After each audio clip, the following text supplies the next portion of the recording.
আমাদের সামনে রমাদান একেবারে চলে এসেছে। আমাদের দোরগোড়ায় রমাদান উপস্থিত, আর কয়েকদিন পরে রমাদান মাস শুরু হবে।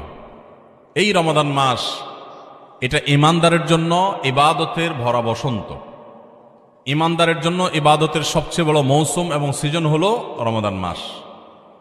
একজন ব্যবসায়ী যেরকম তার ব্যবসার সারা বছরের ঘাটতি পুষিয়ে নিতে পারে বিভিন্ন মৌসুমে, ঠিক একইভাবে একজন ঈমানদার তার সারা বছর আমল এবং ইবাদতে যে ঘাটতি থাকে, শূন্যতা থাকে, কমতি থাকে, সেটা তিনি পূরণ করে নেওয়ার সুযোগ লাভ করে থাকেন ইবাদতের সবচেয়ে বড় মৌসুম রমাদান মাসে। এটা হলো সাইয়্যিদুশ শুহুর বা সকল মাসের মধ্যে সেরা মাস। কোরআনে কারিমে আল্লাহ রাব্বুল আলামিন মাত্র একটি মাসের নাম উল্লেখ করেছেন, কোরআনে অন্য কোনো মাসের নাম উল্লেখ করা হয়নি। যেই মাসের নাম কোরআনে উল্লেখ করা হয়েছে সেই মাসটির নাম হলো রমাদান মাস। এই মাসের মর্যাদা এত বেশি যে আল্লাহ সুবহানাহু ওয়া তাআলা এই মাসেই কোরআন নাজিল করেছেন, আমাদের প্রতি কোরআন একসাথে নাজিল হয়েছে এই মাসেই। আল্লাহ বলেছেন শাহরু রমাদান আল্লাযী উনজিলা ফীহিল কোরআন। রমাদান সেই মাস যে মাসে আল্লাহ তাআলা কোরআন নাজিল করেছেন। মানব জাতির প্রতি আল্লাহর সবচেয়ে বড় নেয়ামতগুলোর একটি হলো কোরআন, আর সবচেয়ে বড় নেয়ামত, সবচেয়ে বড় পুরস্কার, সবচেয়ে বড় বিষয়টা মানুষ দান করে থাকেন সবচেয়ে বড় অনুষ্ঠানে, সবচেয়ে বড় অকেশনে। এখান থেকে কোরআনের মতো মহাপুরস্কার, সবচেয়ে মূল্যবান দামি পুরস্কার, নেয়ামত, এটা রমাদান মাসে দেওয়ার মাধ্যমে প্রমাণ হয় যে রমাদান মাসটি আল্লাহ তাআলার কাছে ওই রকম মর্যাদাবান যেরকম কোরআন আল্লাহর কাছে মর্যাদাবান। এই রমজান আমাদের সামনে চলে এসেছে। আজ আমরা আলোচনা করব ইনশাআল্লাহ কিভাবে প্রস্তুতি গ্রহণ করলে আমাদের আসন্ন রমাদানকে আমরা সার্থক করতে পারব, আমাদের রমাদানকে আমরা অর্থবহ করতে পারব, রমাদান আমাদের জন্য তৃপ্তিদায়ক হবে, রমাদান আমাদের বহুবিধ আমল দিয়ে সাজাতে পারবো কিভাবে প্রস্তুতি গ্রহণ করলে। আল্লাহ সুবহানাহু ওয়া তাআলা কোরআনে কারীমে বলেছেন ওয়ালাউ আরাদুল খুরুজ লা আ'আদ্দু লাহু উদ্দাহ।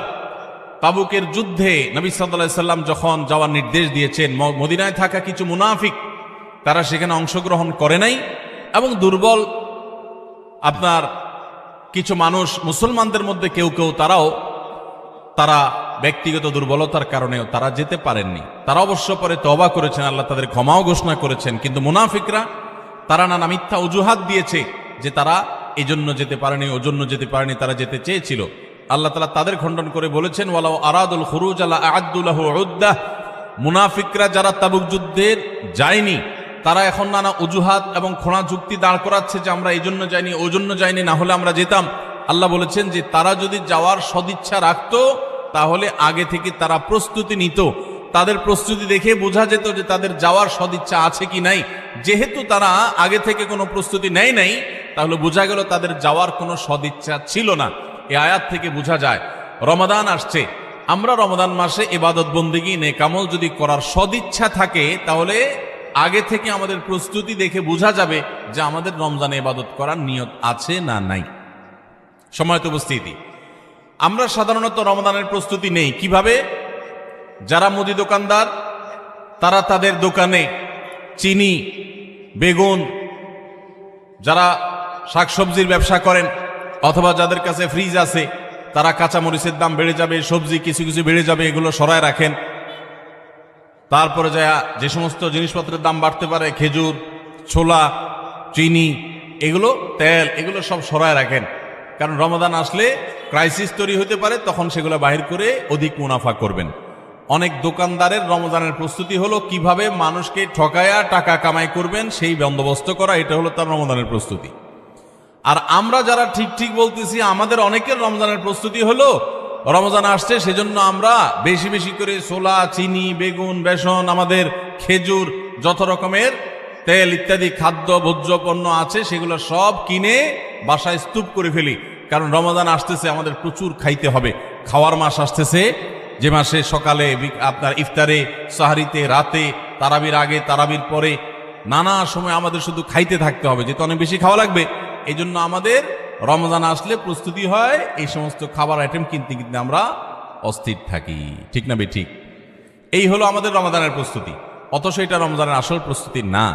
রমজান তো খাওয়ার মাস না ভাই, রমজান তো ইবাদতের মাস, কিন্তু আমাদের আচরণ দেখে মনে হয় এটা খাবারের মাস আসছে। আমাদের সংশ্লিষ্ট ডিপার্টমেন্টগুলো নাজেহাল, তাদের অবস্থা হয়ে যায়, তারা অস্থির এবং ব্যাকুল হয়ে যায় যে কিভাবে বাজার নিয়ন্ত্রণ করবেন। প্রতি বছর বাজারে দেখা যায় ক্রাইসিস সৃষ্টি হয়, কারণ এত খাওয়া খায় মানুষ যে রমাদানের আগে রীতিমতো আলাদা অতিরিক্ত আমদানি করেও বাজার নিয়ন্ত্রণ করা যায় না, অথচ মানুষ দেশে আগে যেগুলো ছিল রমজানের সেগুলোই আছে, কিন্তু এত পরিমাণ খাই আমরা যে রীতিমতো টান পড়ে যায়, রমাদানের উদ্দেশ্যটাই ব্যাহত হয়। ভাইরা আমার, তো খাবারের প্রস্তুতি নেওয়া, খাদ্য মজুত করা, খাদ্য কেনাকাটা করে স্তূপ দেওয়া, এটা রমাদানের প্রস্তুতি না। রমাদানের আসল প্রস্তুতি কি? আজ আমরা সেরকম কিছু প্রস্তুতির কথা আপনাদেরকে শোনাবো ইনশাআল্লাহ তাআলা। ভাইরা আমার, রমাদানের প্রস্তুতির অংশ হিসেবে আমাদের পূর্বসূরি সোনালী যুগের স্বর্ণ মানব সালাফে সালেহীন তারা রমাদানের 6 মাস আগে থেকে প্রস্তুতি গ্রহণ করা শুরু করতেন, যে রমাদান আসছে, আমাকে ইবাদতবন্দি করতে হবে। মানসিক প্রস্তুতি নিতেন, অপেক্ষা করতেন, প্রহর গুনতেন, ক্ষণ গণনা শুরু করতেন, দিন গণনা শুরু করতেন যে কখন রমাদান আসবে আর কখন আমরা ইবাদতবন্দি করব।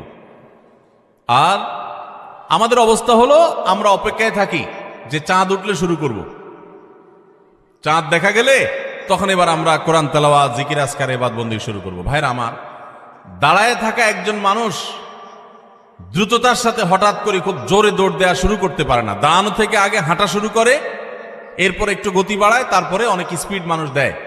একটা গাড়ি যখন দাঁড়ানো থাকে, ওই দাঁড়ানো গাড়িটাকে হঠাৎ করে 100 মাইল স্পিডে চালানো যায় না। আগে 10, 20, 30 স্পিডে চালাইতে হয়, এরপর আস্তে আস্তে উঠাইতে উঠাইতে 100, 150 পর্যন্ত উঠাইতে পারে। আপনি দাঁড়িয়ে আছেন, ইবাদতবন্দি করছেন না, অপেক্ষা করছেন রমাদান আসবে, তখন আপনি দিবেন দৌড়, একেবারে আমল করে শেষ করে ফেলবেন। যারা রমজানের চাঁদ উঠার জন্য অপেক্ষা করে, যে চাঁদ উঠলে কোরআন তেলাওয়াত শুরু করব, চাঁদ উঠলে জিকির আজকার শুরু করব, চাঁদ উঠলে দোয়া দরুদ শুরু করব, রোজা শুরু করব, নফল নামাজ শুরু করব, দান সাদেকা শুরু করব, এদের বেশিরভাগ মানুষের অবস্থা হলো রমজান দেখতে দেখতে চলে যায়, তার ইবাদত আর করা হয় না। এজন্য রমজানের আগে থেকেই যে আমলগুলো আপনি রমাদানে করবেন তার রিহার্সেল করতে হয়, প্রস্তুতি নিতে হয়।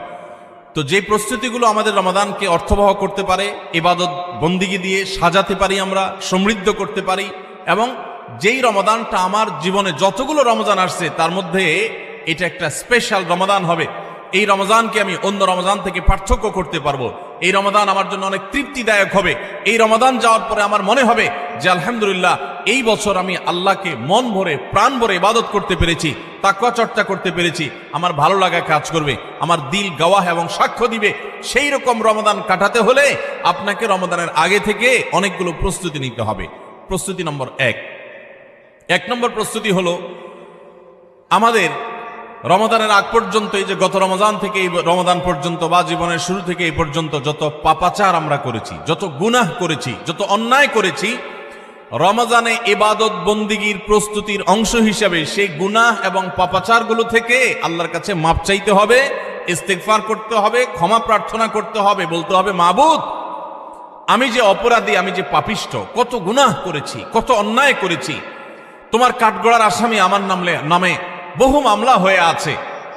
এত অপরাধ করার পর রমাদানে যখন আল্লাহ তাআলা রহমত, বরকত, মাগফিরাত, নাজাত, বহুবিধ কল্যাণ তার বান্দাদেরকে দিবেন, পাপিষ্ঠরা তো সাধারণত আল্লাহর এই রহমতগুলো থেকে বঞ্চিত হয়। তো আল্লাহ আমার গুনাহ খাতাগুলো যেগুলো আগে ছিল সেগুলো সব মাফ করে আমার রমাদানে তোমার যে রহমত বরকত নাজিল হবে সেটার জন্য আমাকে একটু উপযোগী করে দাও, আমি যেন পাপিষ্ঠ হয়ে তোমার রহমত থেকে বঞ্চিত না হই। এখন থেকে সেই দোয়া করা, সেই চোখের পানি ফেলা, ইস্তেগফার করা, এটা রমজানের প্রস্তুতির অংশ। মক্কার ইমাম শেখ আব্দুর রহমান আস-সুদাইস হাফিজাহুল্লাহ, তার কাছে কিছু যুবক, সৌদিয়ান কিছু যুবক একবার যে বললেন যে আমরা প্রতি বছর রমজান আসার আগেই প্রস্তুতি নেই মানসিকভাবে যে আমরা এবার রমাদানে অনেক ইবাদত বন্দি করব, কোরআনটা খতম দিব, 5 ওয়াক্ত নামাজ 1 ওয়াক্ত আমরা ছাড়বো না, রমজান আসলে আমরা অনেক ভালো ভালো কাজ করব, আমরা এগুলো পরিকল্পনা করি। কিন্তু দুঃখের বিষয় হলো দেখতে দেখতে রমজানটা চলে যায়, শেষের দিকে আফসোস হয় এবং একটু খারাপ লাগা কাজ করে, এবং দিন শেষে রমাদান পার হয়ে যায় এবং আমরা আবার অপেক্ষা থাকি, ঠিক আছে তাহলে পরের বছর করব। এভাবে রমজানে আর ইবাদতের তৌফিক হয় না। এত চেষ্টা করি, এত নিয়ত করি, কিন্তু আসলে না, ওই কোরআনটাও ভালো করে খতম দিতে পারি, খতম দিলেও কোনো রকম খতম হয়, সুন্দর করে পড়া হয় না, ধীরস্থিরতার সাথে তেলাওয়াত করা হয় না, নামাজটা ঠিক মতো পড়া হয় না, কোনো ফাঁক দিয়া তারাবি মিস হয়ে যায়, আমার গুনাহ হয়ে যায়। আমি ভালো থাকতে চাই কিন্তু রমাদান ইবাদত করার তৌফিকটা হয় না। কেনই অবস্থা হয়? আপনি আমাদেরকে একটু নসিহত করেন। তখন শেখ সুদাইস হাফিজাহুল্লাহ তিনি তাদেরকে বলেছিলেন যে আমার মনে হয় রমজান যখন শুরু হয়, আল্লাহর অবারিত রহমত যখন ঢেকে ফেলে ইমানদারদেরকে, যারা নিজের পাপাচারে, নিজের কৃতকর্মে, নিজের অপরাধে, নিজের গুনাহের কারণে আল্লাহর রহমত থেকে বহু দূরে সরে গেছে, তারা আল্লাহর রহমতের উপযুক্ততা হারিয়ে ফেলেছে। সেই উপযুক্ততা হারিয়ে ফেলার কারণেই আমরা অনেকেই ইবাদত করতে চাই কিন্তু বেটে বলে হয় না। আমরা অনেক চিন্তা করি, অনেক কিছু করব, কিন্তু হয়ে ওঠে না, রমজানটা চলে যায়, কপাল পোড়া হয়ে যায়। রমজানে যদি ইবাদত করতে না পারেন তো এটা শুধু শখের ব্যাপার না, রমজানে ইবাদত করতে না পারলে তো স্বয়ং নবী সাল্লাল্লাহু আলাইহি সাল্লাম এবং জিবরিলের বদদুয়ার ভাগীদার হবেন। বাউদামান আদরাকা রমাদান ফালাম ইগফারলাহ ওয়ালাম ইগফারলাহ, যে ব্যক্তি রমজান পেল অথচ তার রমজানের গুনাহ খাতাগুলোকে মাফ করাইতে পারলো না, আল্লাহর রহমতের ভাগীদার হতে পারলো না, এ তো কপাল পোড়া, এ ধ্বংস অনিবার্য। তাহলে আমরা আল্লাহর রহমত থেকে বঞ্চিত হই, ধ্বংসের দ্বার প্রান্তে চলে যায়। রমাদানে কত মানুষকে আল্লাহ মাফ করেন। আমি কপাল পোড়ার মতো সেই জায়গায় দাঁড়ায় আছি। আগে যা ছিলাম রমজানও তাই, একটু রোজা রাখলাম, একটু ইফতার করলাম, একটু সাহারি খেলাম, একটু তারাবি টুকটাক পড়লাম, বাস এ হলো আমার রমজান। রমজান চলে যায়, আমার চোখের পানি আসে না, আমার দোয়া আসে না, আমার কান্নাকাটি আসে না, আমার ক্ষমা প্রার্থনা আসে না, আমার তওবা আসে না, আমার ইস্তিগফার আসে না, আমার জীবনটা পরিবর্তন হয় না, আমার সংশোধন হয় না, আমার আত্মশুদ্ধি হয় না, আমি কপাল মতো পড়ার মতো পড়ে থাকি। এর অন্যতম প্রধান কারণ হলো যে আমি সারা বছর পাপাচার করে আল্লাহর রহমত থেকে এত দূরে সরে গেছি যে রমাদানের আল্লাহর এই রহমতের উপযুক্ততা আমার হারিয়ে ফেলেছি। এই জন্য শেখ সুদাইস তাদেরকে বলেছিলেন, আমার মনে হয় আমাদের গুনাহ এবং পাপাচারের কারণে আল্লাহর রহমতের উপযুক্ততা আমরা নষ্ট করে ফেলেছি। এই জন্য রমজান আসার আগে প্রস্তুতি হিসাবে আমরা আল্লাহর কাছে চোখের পানি ফেলে দোয়া করে আগের সব গুনাহগুলো মাফ চেয়ে নেই যে আল্লাহ রমজানের রহমতের উপযুক্ত হওয়ার জন্য আমার পূর্বের সব গুনাহ মাফ করে দেন, আমার হালখাতা করে দেন। আমরা যেরকম দোকানদারদের কাছে পুরাতন বাকি সমস্ত টাকা পরিশোধ করে হালখাতা করলে নতুন করে আবার অনেক বাকি দেয় আমাদেরকে, আর আগের টাকা পরিশোধ না করলে নতুন বাকি দেয় না, তো আল্লাহর কাছে আগের গুনাহগুলো মাফ করে নিতে পারলে, মাফ করায় নিতে পারলে নতুন করে রহমতের উপযুক্ততা তৈরি হয়। এই জন্য রমজানের প্রস্তুতির অংশ হিসেবে প্রথম প্রস্তুতির কথা বলেছি, আল্লাহর কাছে আসুন, নিজের কৃত পেছনের সমস্ত গুনাহ, সমস্ত খাতা, সমস্ত ভুল, সমস্ত বিচ্যুতি, সমস্ত ত্রুটি, সমস্ত পাপাচার, সমস্ত জুলুম, যত অন্যায় করেছি, চোখের গুনাহ করেছি, মুখের গুনাহ করেছি, মোবাইলে গুনাহ করেছি, ফেসবুক ইউটিউব মোবাইল করেছি, যত গুনাহ করেছি সমস্ত গুনাহ থেকে আল্লাহর কাছে মাফ চাই এবং দোয়া করি, আল্লাহ তুমি সব গুনাহগুলো মাফ করো, তুমি আহকামুল হাকিমিন, তুমি গফুরুর রহিম, তুমি সবকিছু করতে পারো। রমজান আসছে, প্রতিবারই আমার রমজান দেখতে দেখতে চলে যায়, ইবাদত করতে পারি না, এবার আমি তোমার রহমত পেতে চাই মাবুদ, এই জন্য তুমি আমাকে মাফ করে দাও। এই জন্য প্রথম প্রস্তুতি হলো আল্লাহর কাছে তওবা ইস্তেগফার করে নিজের গুনাহগুলোকে ধুয়ে মুছে পরিষ্কার করে রমজানের জন্য রহমতের অপেক্ষা করা। চেষ্টা করব না ইনশাআল্লাহ? আল্লাহ আমাদের সবাইকে, আমরা যারা আছি, যারা শুনছি, আল্লাহ আমাদের সবাইকে আপনি রমাদান আসার আগে আগে আমাদের গুনাহগুলোকে মাফ করে আপনার রহমত থেকে দূরে সরার মতো যে সমস্ত অপরাধ করে বসে আছি, আল্লাহ সেগুলো থেকে আমাদের ফিরে আসার তৌফিক দেন এবং আমাদের গুনাহ খাতাগুলো মাফ করে দেন। ভাইরা আমার, তাহলে এক নম্বর প্রস্তুতির কথা বললাম, রমজানের প্রস্তুতির অংশ হিসাবে সকল গুনাহ খাতা থেকে আল্লাহর কাছ থেকে মাফ চেয়ে নিজের প্রোফাইলটাকে ক্লিন করে ফেলবো, সব পরিচ্ছন্ন করে ফেলবো, নতুন করে হালখাতা করে রমজানের জন্য শুরু করতে পারি। তাহলে দেখবেন ইবাদতের স্বাদ পাওয়া যাচ্ছে, ইবাদতের তৃপ্তি পাওয়া যাচ্ছে, ইবাদত করতে ভালো লাগার কাজ করছে। আল্লাহ আমাকে, আপনাকে, আমাদের সবাইকে সেই তৌফিক দান করো। দ্বিতীয় যে করণীয় আছে রমজানের প্রস্তুতির অংশ হিসাবে, সেটা হলো রমজান মাসের যে ফজিলত এবং মর্যাদা আছে, রমজান মাসের রোজার যে মাসলা মাসাইল আছে, এগুলো এখন থেকে শেখা শুরু করতে হবে। তাহলে মানসিকভাবে আপনি প্রস্তুতি নিতে পারবেন যে রমজান আসছে। আপনি রমজান শুরু হওয়ার পরে যদি এবার মাসলা শেখা শুরু করেন তো শিখতে শিখতেই তো আপনার কয়েকদিন চলে যাবে, একটা মাস দেখতে দেখতে চলে যায়। এই জন্য রমজানের প্রস্তুতির অংশ হিসেবে এখন থেকে রমজানের কি মর্যাদা, রোজার কি মর্যাদা, মানুষকে ইফতার করালে কি লাভ, রমজান মাসে গুনাহ থেকে বেঁচে থাকার অপরিহার্যতা কি রয়েছে, রোজা রেখে যদি আমি গুনাহ করি তাহলে রোজার কোনো লাভ নেই, উপাস থাকার মতো, এগুলো আগে থেকে জানতে হবে, শিখতে হবে, বুঝতে হবে। রমজানের ফাজাইল এবং মাসাইল, রমজানের তাৎপর্য, মাহাত্ম্য, মর্যাদা কি, সেগুলো জানবো এখন থেকে, এবং করণীয় কি সেগুলো আমরা ঠিক করব। আমাদের একটা বক্তব্য ইউটিউবে আছে রমাদানের 27টি স্পেশাল আমল, বিশেষ আমল, এগুলো রমাদানের জন্য স্পেশাল। এই 27টি আমল প্রিন্ট করে বা হাতে কলমে কাগজে লিখে আপনি কোথাও টাঙায় রাখেন। এখন থেকে দেখা শুরু করেন যে 27টা আমলের সবগুলো আমি পুরো মাসব্যাপী করব, কোনটা আমি বাদ দিব না।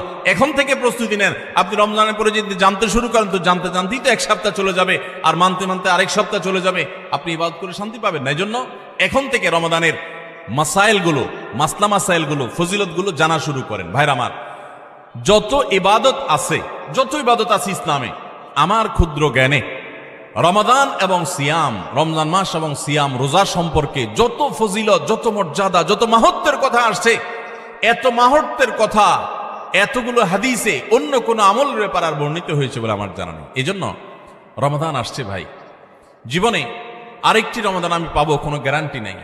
কত মানুষ গত রমজানে ছিলেন, এই রমজানে তারা কবরের বাসী হয়ে গেছেন। এই জন্য এই রমজানটা যেন সঠিকভাবে কাটাতে পারি, সেজন্য আগে থেকে, এখন থেকে রমজানের মাসলা মাসাইল জানবেন, সেরকম বই কিনবেন, রমজানের উপযোগী বই পুস্তক কিনবেন এবং ওইরকম ওয়াজগুলো শুনবেন, আলেমদের কাছে বসবেন, মসজিদে আলোচনা শুরু হবে, রমজানের প্রস্তুতি শুরু হবে। আল্লাহ আমাদের সবাইকে তৌফিক দান করুন। 3 নম্বর প্রস্তুতি হলো আমাদের প্রতিজ্ঞা করতে হবে, নিয়াত করতে হবে, এইবারের রমজানে আমি আল্লাহর কাছ থেকে আমার গুনাহগুলো মাফ করাইয়াই ছাড়ব। প্রত্যেক দিন ভাইরা আমার, রমজানের প্রত্যেকটা দিন আল্লাহ তাআলা বহু মানুষকে সাধারণ ক্ষমা ঘোষণা করেন। যাই করছো বান্দা সব মাফ, সাধারণ ক্ষমা ঘোষণা করেন কিছু মানুষকে। সেই সৌভাগ্যবান মানুষগুলোর কাতারে আমি ঢোকার জন্য চেষ্টা করবই করব। এই প্রতিজ্ঞা করা, এটা হলো প্রস্তুতির অংশ, যে এইবারের রমজানকে আমি আর হেলায় হারাতে দেব না, আমি এবার রমজানে আমার গুনাহ মাফ করাইয়াই ছাড়বো। এই প্রতিজ্ঞা এখন থেকে করতে হবে ইনশাআল্লাহ। প্রতিজ্ঞা করবেন তো ইনশাআল্লাহ, যে কোনো কিছুর বিনিময়ে হোক আল্লাহর কাছ থেকে ক্ষমা আমি আদায় করেই ছাড়বো, আমি আল্লাহর কাছ থেকে ক্ষমা নিয়েই ছাড়বো। এখন আপনি বলতে পারেন যে ক্ষমা যে আমি পেয়েছি তার গ্যারান্টি কি, কিভাবে নিশ্চিত হব? ভাইরা আমার, কোন সালাফ বলেছেন আমাদের দোয়া কোনটা আল্লাহর কাছে কবুল হয়েছে আর কোনটা কবুল হয়নি নিশ্চিত হওয়ার কোনো উপায় আছে কিনা। তো তারা বলেছেন যে যেই দোয়ার পর, যেই কান্নাকাটির পর, যে প্রার্থনার পর, যে মুনাজাতের পর আপনার মানসিক প্রশান্তি অনুভব হয়, আপনার মনের মধ্যে এক ধরনের সুখ অনুভব হয়, তৃপ্তি অনুভব হয়, আপনার প্রশান্তির এক বাতাস বয়ে যায়, খুব ভালো লাগা কাজ করে যে আমি দোয়া করেছি, আল্লাহর কাছে চোখের পানি ফেলেছি, কান্নাকাটি করেছি, ভালো করে মনোযোগী দোয়া করতে পেরেছি। এরকম যদি তৃপ্তি অনুভব হয় তাহলে সুধারণা করতে পারেন যে আল্লাহ আপনার দোয়াটা কবুল করেছে।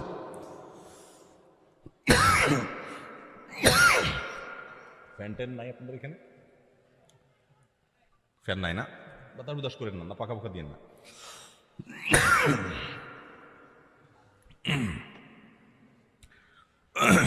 তাহলে রমাদানের প্রস্তুতির অংশ হিসেবে আমরা আল্লাহ রাব্বুল আলামিনের মাগফিরাত এবারের রমজানে আদায় করেই ছাড়বো, এই প্রতিজ্ঞা এখন থেকে করতে হবে। সাধারণ নিয়ত না, প্রতিজ্ঞা, পাক্কা নিয়ত করতে হবে। চেষ্টা করবো না ইনশাআল্লাহ যে আমি আল্লাহর কাছ থেকে আমার গুনাহগুলোকে মাফ করাইয়াই ছাড়বো। যত ত্যাগ করা লাগে, যত স্যাক্রিফাইস করা লাগে করবো, তারপর আমি মাফ করাই ছাড়বো ইনশাআল্লাহ। চেষ্টা করা যাবে না? আল্লাহ আমাদের সবাইকে তৌফিক দান করুন। ভাইরা আমার, 4 নম্বর যে করণীয় আছে আমাদের রমজানের প্রস্তুতির অংশ হিসাবে, সেটা হলো যদি কারোর আগের রমজানের, গত বছরের রমজানের রোজা বাকি থাকে, হতে পারে কেউ অসুস্থ ছিলেন, এত বেশি অসুস্থ হয়ে পড়ছেন যে রোজা রাখতে পারেন নাই, ভাঙতি পড়ছে, অথবা মা বোনদের মাসিকের কারণে রোজা ভাঙতি পড়ে থাকতে পারে, সফরের কারণে রোজা ভাঙতি পড়ে থাকতে পারে। এই ভাঙতি রোজাগুলো এই বছরের রমজানের আগে আগে রেখে দিতে হবে। আম্মা জান আয়েশা রাদিয়াল্লাহু তাআলা আনহা তার ভাঙতি রোজাগুলো পরবর্তী রমজানের আগে আগে রেখে ফেলতেন। এই জন্য রমজানের রোজার প্রস্তুতির অংশ হিসাবে আগের কোনো ভাঙতি বা কাজা রোজা থাকলে এই রমজানের আগে আগে সেগুলো রেখে ফেলা উচিত এবং উত্তম। এটা রমজানের 4র্থ প্রস্তুতি। 5 নম্বর প্রস্তুতি হলো নিজের অন্তরকে শিরক এবং হিংসা থেকে মুক্ত করা। আল্লাহর সাথে কোনো কাউকে, সেটা কোনো মাজারে শায়িত ব্যক্তি হোক, কোনো জীবিত ব্যক্তি হোক, কোনো কাউকে আল্লাহর সাথে অংশীদার সাব্যস্ত করা যাবে না। এই শিরক করা থেকে নিজেকে পরিচ্ছন্ন করতে হবে, তাওহীদটাকে স্ট্রং করতে হবে এবং নিজের অন্তরকে হিংসা, বিদ্বেষ, শত্রুতা এগুলো থেকে পরিচ্ছন্ন করতে হবে। আপনি যদি এগুলো থেকে পরিচ্ছন্ন করেন, এগুলো থেকে পরিষ্কার করেন অন্তরকে, তাহলে ইনশা আল্লাহ বিইذনিল্লাহ আল্লাহ তাআলা প্রতিদিন যে বহু মানুষকে সাধারণ ক্ষমা ঘোষণা করেন, আপনি আশা করতে পারেন যে আপনি সাধারণ ক্ষমার আওতায় পড়বেন। কারণ হাদিস থেকে আমরা জানি যে যারা শিরকের মধ্যে থাকে, যাদের অন্তরে মানুষের প্রতি হিংসা থাকে, শত্রুতা থাকে, তারা আল্লাহর সাধারণ ক্ষমা থেকে মাহরুম এবং বঞ্চিত থাকে। অতএব আল্লাহর সাধারণ ক্ষমার উপযুক্ত হওয়ার জন্য নিজেদের অন্তরকে এই সমস্ত গুনাহ থেকে, বিশেষ করে শিরক এবং হিংসা থেকে পরিচ্ছন্ন হতে হবে। এটা হবে রমজানের প্রস্তুতির অংশ। রমাদানে আল্লাহ রাব্বুল আলামিন প্রতিদিন অগণিত মানুষকে মাফ করে দিবেন, বহু মানুষকে আল্লাহ তাআলা মাফ করে দিবেন। যেহেতু বহু মানুষকে আল্লাহ তাআলা মাফ করে দিবেন, তো আমি তাদের মধ্যে যেন থাকি, সেজন্য আমি আমার অন্তরকে হিংসা এবং শিরক থেকে পরিচ্ছন্ন করব। 6 নম্বর প্রস্তুতি হলো বিশেষ করে সামাজিক যোগাযোগের মাধ্যম এবং আমাদের মোবাইল ফোনগুলো নিয়ন্ত্রণ করে ফেলতে হবে, যেগুলো আমাদের ইবাদত বন্দেগীর ক্ষেত্রে বড় ধরনের বাধা সৃষ্টি করে।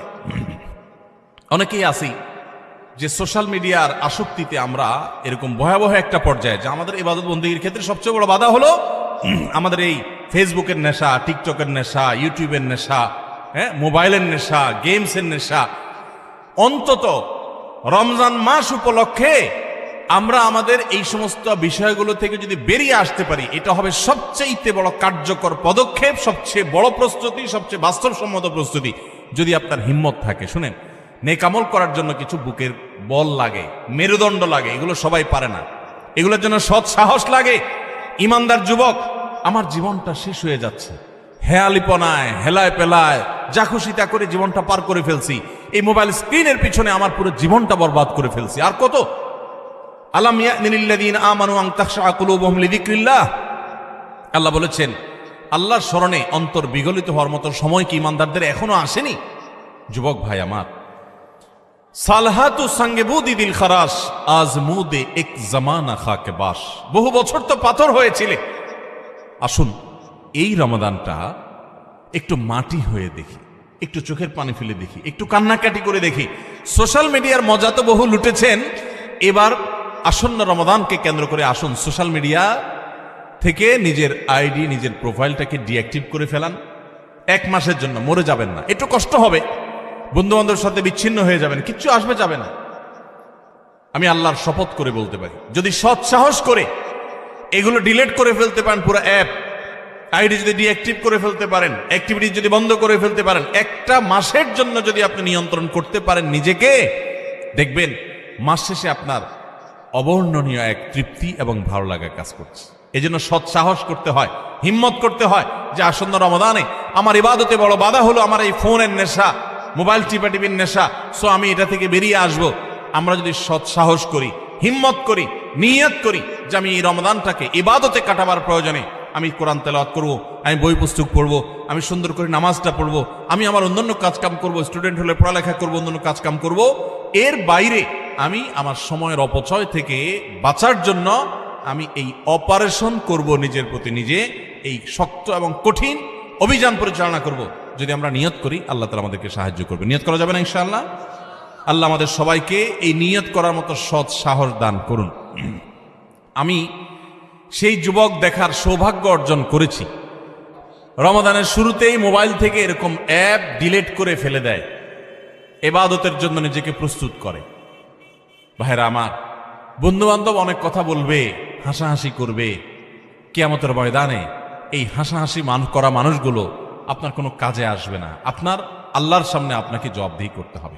রমাদান পেয়ে ইবাদত করতে পারলেন না, জবাবদিহি করা লাগবে। সো আমরা আমাদের ইবাদতে যে সমস্ত বাধা বিপত্তি আছে সেগুলো বিশেষ করে সোশ্যাল মিডিয়া এবং মোবাইল নিয়ন্ত্রণ করব ইনশাআল্লাহ, চেষ্টা করব না ইনশাআল্লাহ। 7 নম্বর প্রস্তুতি হলো, গত বছর, তার আগের বছর রমজানে আমি ইবাদত কেন করতে পারি না, কি কি সমস্যা ছিল?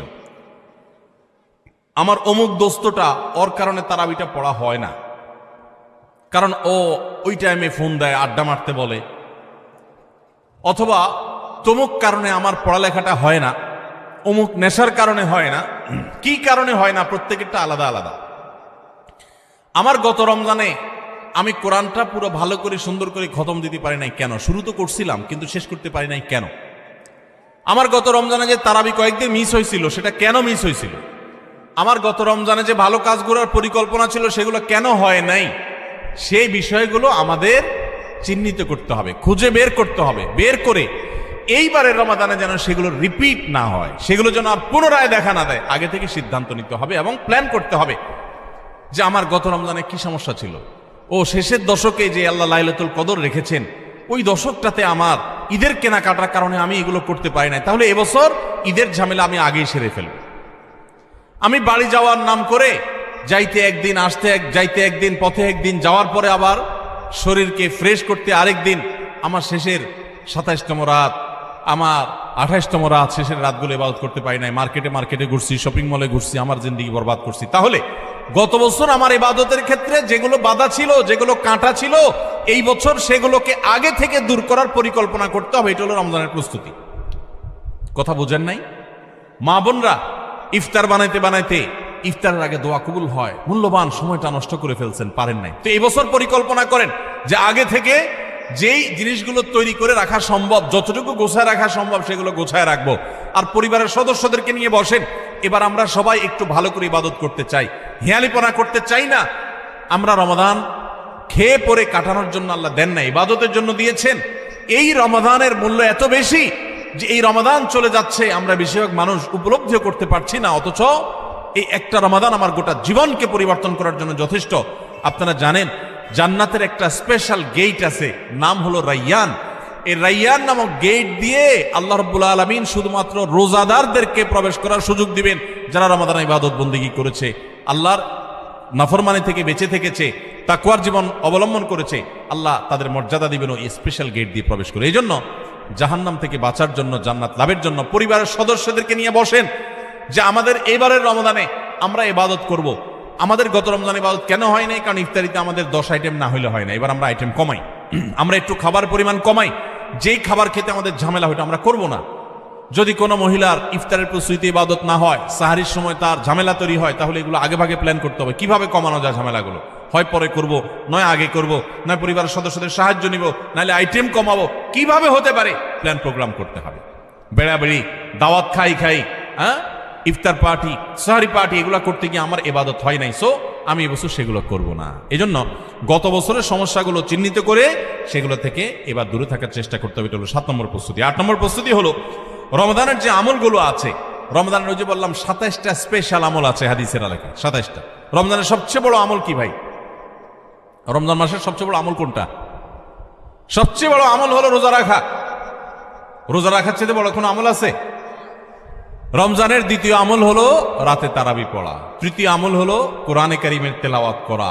আল্লাহর কাছে দোয়া করা আরেকটা আমল। উমরার তৌফিক থাকলে উমরা করা আরেকটা আমল। নবী সাল্লাল্লাহু আলাইহি ওয়াসাল্লাম রোজা রেখে প্রচুর মিসওয়াক করতেন, সেটা আরেকটা আমল। শেষ দশকে ইতিকাফ করা, সেটা আরেকটা আমল। শেষ দশকের বেজর রাতগুলোতে ইবাদতের চেষ্টা করা, সেটা আরেকটা আমল।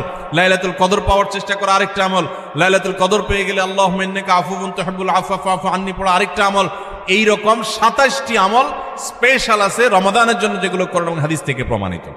তাহলে সেই আমলগুলোকে এখন থেকে টুকটাক শুরু করার চেষ্টা করা। একটু নফল রোজা রাখেন, তাহলে রমজানে যে রোজা রাখবেন ওটা সহজ হবে। এখন থেকে রোজা রাখার অভ্যাস করেন। নবী সাল্লাল্লাহু আলাইহি ওয়াসাল্লাম বেশি বেশি রোজা রাখতেন। আপনি এখন থেকে দান সাদাকার অভ্যাস শুরু করে দেন, প্ল্যান পরিকল্পনা শুরু করে দেন। এইটা হবে রমজানের প্রস্তুতি, যে রমজানে যে আমলগুলো করবেন এখন থেকে সেগুলো শুরু করে দেন। ওই যে বললাম দান ও গাড়ি 100 মাইল স্পিডে চলতে পারে না, আগে 20 মাইল স্পিডে চলেন, শুরু করে দেন। এরপর চাঁদ উঠলে, রমজান শুরু হয়ে গেলে আপনি 100 মাইল স্পিডে যেতে পারবেন। চেষ্টা করবেন না ইনশাআল্লাহ? তাহলে 8 নম্বর আমল হলো ভাই, রমজানে যে আমলগুলো করব সেগুলোকে এখন থেকে রিহার্সেল শুরু করে দিব, প্রস্তুতিমূলক ওয়ার্ম আপ এটা শুরু করে দিব, মহড়া শুরু করব একটু একটু করে। যে রমজানের তেলাওয়াত করব, এখন আর ধরবই না। তো রমজানে আমি প্রতিদিন 1 পারা পড়বো, এখন 1 পৃষ্ঠা পড়ি। রমজানে প্রতিদিন 3 পারা পড়বো, এখন 1 পারা পড়ি। আমি একটু একটু করে কোরআনের সাথে সম্পর্ক করি, কোরআনটাকে রেডি করি, কোরআন কিনে প্রস্তুত করি নেই যে কোনটা আমি পড়বো না পড়বো, সেগুলো রেডি করি। 9 নম্বর আমল হলো রমাদানের সময় আমি কোন আমল করব না করব, কখন কি করব, এটার একটা চার্ট রেডি করে ফেলবো। আমার কোরআন খতম করতে হলে এমন টাইমে কোরআন তেলাওয়াত করতে হবে প্রতিদিন যখন কোনো কাজ থাকে না। ফজরের পরে আমি একটু কোরআন তেলাওয়াত করে তারপর ঘুমাবো, তাহলে ওই টাইমে তার অন্য কোনো ঝামেলা থাকে না, আমার আর মিস হবে না ইনশাআল্লাহ। তারপর আমি শোয়ার আগ দিয়ে তেলাওয়াত করি, তারপর শোবো। আবার ভোর রাতে দোয়া কবুল হয়, সাহারি খাইতে উঠলে আমি প্রতিদিন 10 মিনিট হাতে রাখবো একটু দোয়া করার জন্য। আগে থেকে এগুলো চার্ট তৈরি করে ফেলতে হয় যে কোন টাইমে আমি কি করব। আমার প্রত্যেকটা বিষয়কে যদি এখন শিডিউলের মধ্যে নিয়ে আসতে পারি, ইনশাআল্লাহ রমাদানের যথাযথ প্রস্তুতি গ্রহণ করা হবে এবং দেখবেন আপনার রমাদানে অনেক অর্জন করার সুযোগ আপনি লাভ করেছেন। তাহলে 9 নম্বর প্রস্তুতি হলো চার্ট করা, শিডিউল করে ফেলা, পুরো রমজান মাস কিভাবে কাটাবেন তার সারাদিন সকাল থেকে রাত পর্যন্ত একেবারে পুরো শিডিউল। 10 নম্বর হলো শাবান মাসের শেষ দিনে 29শে শাবান পশ্চিম আকাশে চাঁদ দেখবেন। এটাও রমজানের প্রস্তুতির অংশ। আমরা আমাদের ছোটবেলায় গ্রামে চাঁদ দেখেছি, এখন মানুষ চাঁদ দেখে না, দেখে চাঁদ আকাশে দেখে না, চাঁদ এখন মোবাইলে খুঁজে। কোথায় খুঁজে? মাগরিবের পরেই মোবাইল হাতানো শুরু করে দেয়, এই রমজানের চাঁদ দেখা গেছে, ঈদের চাঁদ দেখা গেছে কিনা, চাঁদ দেখা কমিটি কি বলছে, ফেসবুকে নিউজ আসছে কিনা দেখো। চাঁদ তালাশ করার কথা আকাশে, সেখানে চাঁদ তালাশ করে আমরা কোথায়? মোবাইলে। চাঁদ দেখা কমিটি যে চাঁদ দেখার ঘোষণা দিবে, তাদের কাছে তো আসমান থেকে ফেরেশতা নাজিল হবে না যে ওইটা শুনে তারা ঘোষণা দিবে। আমরা সারা দেশ থেকে দেখলে, তাদেরকে নিউজ দিলে তারপর না তারা সেই নিউজের ভিত্তিতে ঘোষণা দিবে। তো আমরাই যদি সবাই চাঁদ দেখা বন্ধ করে দেই, তাহলে তারা কিভাবে ঘোষণা দিবে? এই জন্য দেখবেন চাঁদ দেখা কমিটি বেচারারা ঘোষণা দিতে দিতে কোনো বছর রাত 10টা 11টা 12টা বাজায় দেয়। সাদে বাজায়, কারণ আমরা তো তাদেরকে সাহায্য করি না। মনে রাখবেন, রমজানের চাঁদ অন্য যে কোনো আরবি হিজরি মাসের চাঁদ যদি আপনি খোঁজেন পশ্চিম আকাশে, দেখেন আর না দেখেন, আপনি একটু তালাশ করেন, চেষ্টা করেন। যদি চাঁদ দেখার চেষ্টা করেন, তাহলে আপনি চেষ্টা করার কারণে সওয়াব পাবেন, সুন্নাত একটা জিন্দা করার সওয়াব পাবেন। আর চাঁদ যদি দেখতে পান তাহলে দোয়া পড়বেন, আল্লাহুম্মা আহিল্লাহু আলাইনা বিল ইয়ুমনি ওয়াল ঈমান ওয়াস সালামাতি ওয়াল ইসলাম রব্বি ওয়া রাব্বুকাল্লাহ। হে চাঁদ, হে আল্লাহ, আমি তোমার কাছে এই চাঁদ, এই চাঁদের মাসটা, এই মাসটা আমি বরকতময় মাস হিসাবে তোমার কাছে চাই। ঈমানের সাথে যেন থাকতে পারি, শান্তি নিরাপত্তার সাথে থাকতে পারি, ইসলামের সাথে থাকতে পারি। এরপর চাঁদকে লক্ষ্য করে বলা, হে চাঁদ, তোমার এবং আমার সৃষ্টিকর্তা এক আল্লাহ, তোমারও রব আল্লাহ, আমারও সৃষ্টিকর্তা আল্লাহ। তো এই দোয়া পড়া সুন্নাত। যদি চাঁদ দেখতে পান দোয়া পড়বেন, আর না দেখতে পারলে চেষ্টাটা করবেন, তাও সওয়াব পাবেন। এই জন্য শাবানের 29 তারিখে পশ্চিম আকাশে চাঁদ তালাশ করবো তো ইনশাআল্লাহ। এগুলো এখন বিদায় হয়ে গেছে, চাঁদ তালাশ করা। চাঁদ তালাশ করা একটা বিলুপ্ত সুন্নাহ। এই সুন্নাহ জিন্দা করার চেষ্টা করবেন, রাস্তা বের হয়ে পশ্চিম আকাশে তাকাবেন। তাহলে এটা হবে রমজানের প্রস্তুতির একটি বিষয়। 10 নম্বর প্রস্তুতি হলো শাবান মাসে চাঁদ দেখা। আর 11 নম্বর এবং সর্বশেষ প্রস্তুতি হলো আল্লাহর কাছে ইবাদতের জন্য দোয়া করতে হয়। আমাদের পরিকল্পনা আমরা করতে পারি, কিন্তু তৌফিকটা আসলে আল্লাহ দিবেন। এই জন্য আমার পরিকল্পনাগুলো করে আমি বলবো, আল্লাহ আমি চার্টও তৈরি করেছি, রমজানে মাসালা জানার জন্য বইও কিনেছি, আমি কোরআনও তো রেডি করেছি, তেলাওয়াতও শুরু করে দিয়েছি, টুকটাক নফল রোজা রেখে আমার প্রস্তুতিও শুরু করে দিয়েছি। আমি আমার জায়গা থেকে যা করতে পারার আমি করছি। মাবুদ, এবারের রমজানটাতে তুমি আমার একটু ইবাদত করার তৌফিক দিও। ভাইরা আমার, আপনারা অনেকেই অনেক স্বাদ জীবনে আস্বাদন করেছেন, আড্ডা মেরে বন্ধু বান্ধবের সাথে একান্তে কাটিয়ে বিভিন্ন রকমের কাজ করে মজা অনেক লুটেছেন। আল্লাহর শপথ, রমজানটাতে যদি আপনি ইবাদত করে কাটাতে পারেন, রাতভর একটু চোখের পানি ফেলে তাহাজ্জুদের সময় সাহারি খাওয়ার পর 10টা মিনিটে যদি একটু কাঁদতে পারেন, আল্লাহর কাছে মাপ চাইতে পারেন, আপনার কাছে পৃথিবীর যে কোনো কিছু তৃপ্তির চাইতে অনেক বেশি তৃপ্তিদায়ক হবে এই আল্লাহর কাছে একান্ত মুহূর্তে কান্নাকাটি করা, দোয়া করা, ইবাদত করা, ইস্তেগফার করা, আমলে মশগুল থাকা। আপনি সেই জিনিসটা করার পরিকল্পনা এই বছর রমাদানে নেন। চেষ্টা করা যাবে না ইনশাআল্লাহ? ভাইরা আমার, সেজন্য আল্লাহর কাছে দোয়া করতে হবে, আল্লাহ আমি আমার চেষ্টা যা নেওয়ার, প্রস্তুতি যা নেওয়ার আমি নিয়েছি, চেষ্টা করেছি, মাবুদ তুমি এবার আমাকে তৌফিক দিও। নবী সাল্লাল্লাহু আলাইহি ওয়াসাল্লাম প্রত্যেক নামাজের পরে দোয়া করতেন, আল্লাহুম্মা আইন্নি আলা যিকরিকা ওয়া শুকরিকা ওয়া হুসনি ইবাদাতিক। ও আল্লাহ, তোমার কাছে আমি সাহায্য চাই যেন তোমার সুন্দর করে ইবাদত করতে পারি, যেন তোমার স্মরণ আমি সুন্দর মতো করতে পারি, হ্যাঁ, তোমার কৃতজ্ঞতা শুকরিয়া যেন আদায় করতে পারি, সেই তৌফিক তুমি দাও। আল্লাহর কাছে তৌফিক চাইতে হয়। এই জন্য ভাইরা, রমজানের সর্বশেষ এবং 11তম প্রস্তুতি বলেছি, আল্লাহর কাছে দোয়া চেয়ে নিতে হবে যে আল্লাহ তুমি আমাকে তৌফিক দিও। আল্লাহ তাআলা আমাদের সবাইকে রমজানের এই সবগুলো প্রস্তুতি যথাযথভাবে করে আসন্ন রমাদানকে আমাদের জীবনে এক ব্যতিক্রমী রমাদান, সার্থক রমাদান, সফল রমাদান, তৃপ্তিদায়ক রমাদান এবং জান্নাত কামানো রমাদান, মাগফিরাত লাভ করা রমাদান হিসাবে কাটাবার তৌফিক নসিব করুন। খুব দোয়া করবো দিল থেকে ভাই, খুব দোয়া করবো, খুব চোখের পানি ফেলবো যে আল্লাহ রমাদানে যদি ক্ষমা না পাই তাহলে তোমার ফেরেশতার বদদোয়া, তোমার নবীর বদদোয়ার ভাগীদার হইতে হবে। এর চাইতে বড় হতভাগা আর কেউ নাই যে রমজান পাওয়ার পরও ক্ষমা পায় নাই, রমজান পাওয়ার পরও পাঁচ ওয়াক্ত নামাজ ধরতে পারে নাই, রমজান পাওয়ার পরও কোরআন ধরতে পারে নাই, রমজান পাওয়ার পরও তার জীবনে পরিবর্তন হয় নাই, তাকওয়া শুরু করতে পারে নাই। এর চাইতে হতভাগা, এর চাইতে কপাল পড়া আল্লাহর জমিনে আরেকটা নেই ভাইরা আমার। সেজন্য এবারের রমাদানটাকে আমরা একটু নড়ে চড়ে বসে ভিন্নভাবে কাটাবার চেষ্টা করি। আল্লাহ হে আরশে আজিমের মালিক, আপনি আমাদের সবাইকে তৌফিক দান করেন। আমরা চেষ্টা করব না ইনশাআল্লাহ ভাই রমাদানকে সুন্দরভাবে কাটাবার জন্য এখন থেকে প্রস্তুতি নিব না ইনশাআল্লাহ। আমি এক নজরে আবারও আপনাদেরকে এই 11টা প্রস্তুতির কথা বলে দিচ্ছি। সর্বপ্রথম প্রস্তুতি হলো রমাদানে যেন আমি ইবাদতের তৌফিক আল্লাহর কাছ থেকে পাই, রহমত যেন পাই, সেজন্য আমার পিছনের গুনাহগুলো থেকে আল্লাহর কাছ থেকে মাপ চেয়ে নিব। রমজানের প্রস্তুতির অংশ হিসাবে আগেরগুলো মাপ চাই নিব, আল্লাহ আমাকে মাফ করে দাও। বেশি বেশি ইস্তেগফার পড়বো, সাইয়্যিদুল ইস্তেগফার পড়তে পারি। আল্লাহুম্মা আনতা রাব্বি লা ইলাহা ইল্লা আনত, আল্লাহ আপনি আমার রব, আপনি ছাড়া সত্যিকারের কোনো মাবুদ নাই। খালাকতানি, আপনি আমাকে সৃষ্টি করেছেন। ওয়া আনা আবদুক, আমি আপনার গোলাম। ওয়া আনা আলা আহদিকা ওয়া ওয়াদিকা মাস্তাতাতু, যতটুকু পেরেছি আল্লাহ আপনার সাথে কৃত অঙ্গীকার আর ওয়াদাকে রক্ষা করার চেষ্টা করেছি। আউযু বিকা মিন শাররি মা সানাত, আল্লাহ আমি যে সমস্ত অপকর্ম নিজে করেছি আমি আপনার কাছে পানা চাই সেগুলোর ক্ষতি থেকে, এগুলোর কারণে যেন আমি বঞ্চিত না থাকি, রমাদানে কপাল পোড়াদের কাতারে যেন শামিল না হই, আমি যেন তৌফিক পাই। আউযু বিকা মিন শাররি মা সানাত আবু লাকা বিনিআমাতিকা আলাই, আল্লাহ যত নিয়ামত আপনি দিয়েছেন আমি স্বীকার করি। ওয়া আবু লাকা বিযামবি, আমি যত পাপাচার করেছি মাবুদ আমি স্বীকার করি। ফাগফিরলি ফাইন্নাহু লা ইয়াগফিরুদ যুনুবা ইল্লা আনতা, মালিক আপনি ছাড়া আর কেউ পাপাচার মাফ করতে পারে না, এখতিয়ার কারণ নাই, আপনি একটু মাফ করে দেন। আল্লাহর কাছে মাফ চাইব, মাফ চেয়ে রমজানের জন্য প্রস্তুতি নিব, চেষ্টা করবো তো ইনশাআল্লাহ। নাম্বার 2, রমজানের ফাজাইল মাসাইল, মাহাত্ম্য মর্যাদা, মাসনা মাসাইল এগুলো জানার জন্য এখন থেকে সেরকম বই পুস্তক কিনে পড়া শুরু করে দিব, ওইরকম আলোচনা শোনা শুরু করে দিব, জ্ঞান অর্জন করা শুরু করবো রমজান সংক্রান্ত। এটা দ্বিতীয় প্রস্তুতি। 3 নম্বর হলো আল্লাহর কাছে এইবারের রমজানে আমি মাগফিরাত এবং নাজাত পেতে চাই, ক্ষমা পেতে চাই, আল্লাহর রহমত পেতে চাই, জন্য দৃঢ় প্রতিজ্ঞা করব যে এবার আমি কিছু একটা করবো ইনশাআল্লাহ, এবং এটা সারাক্ষণ নিজেকে জল্পনা কল্পনা করতে থাকা, প্রস্তুত করতে থাকা মানসিকভাবে।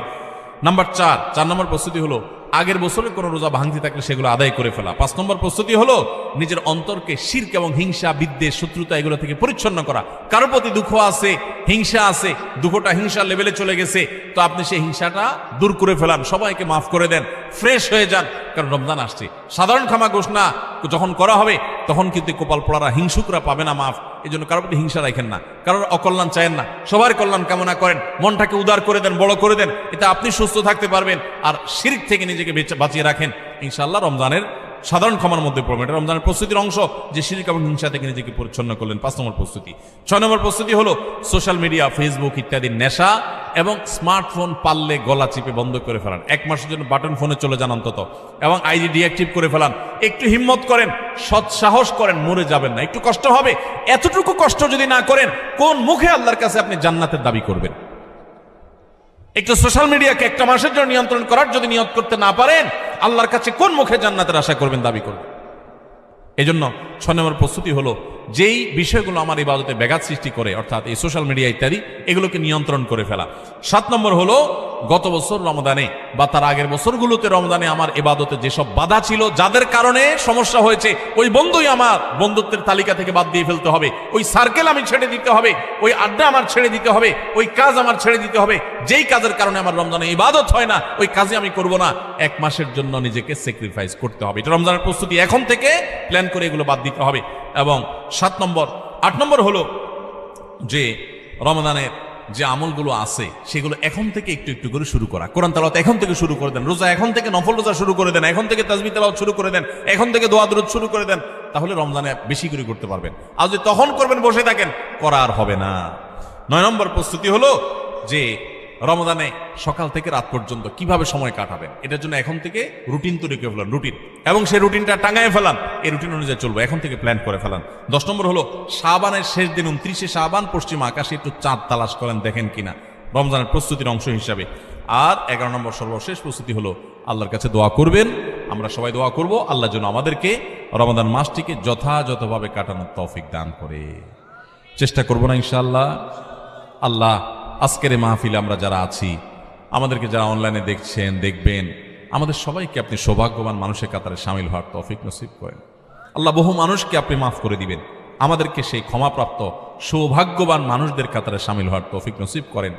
আল্লাহ যেন গোটা রমজান আমরা কোরআন নিয়ে পড়ে থাকতে পারি, আল্লাহ তোমার তাসবিহ তেলাওয়াতে যেন পড়ে থাকতে পারি, আমরা যেন দোয়া মুনাজাতে পড়ে থাকতে পারি, আমরা যেন চোখের পানি ফেলতে পারি, যেন তাহাজ্জুদ পড়তে পারি, ভোর রাতে দোয়া করতে পারি, সকল নেকামল দিয়ে যেন রমজানটাকে সাজাতে পারি, পরিতৃপ্তির রমজান যেন সাজাতে পারি, সকল খারাপ বন্ধু, খারাপ সংস্রব, খারাপ আড্ডা, খারাপ সার্কেল সবগুলোকে তোমার জন্য ত্যাগ করে আমরা যেন একান্ত তোমার হয়ে যেতে পারি। আল্লাহ এই রমজানটা আমাদেরকে সেভাবে কাটানোর তৌফিক দান করো। সবাই চেষ্টা করবো তো ইনশাআল্লাহ। জাযাকুমুল্লাহু খায়রা ওয়া আখিরু দাওয়ানা আনিল হামদুলিল্লাহি রাব্বিল আলামিন।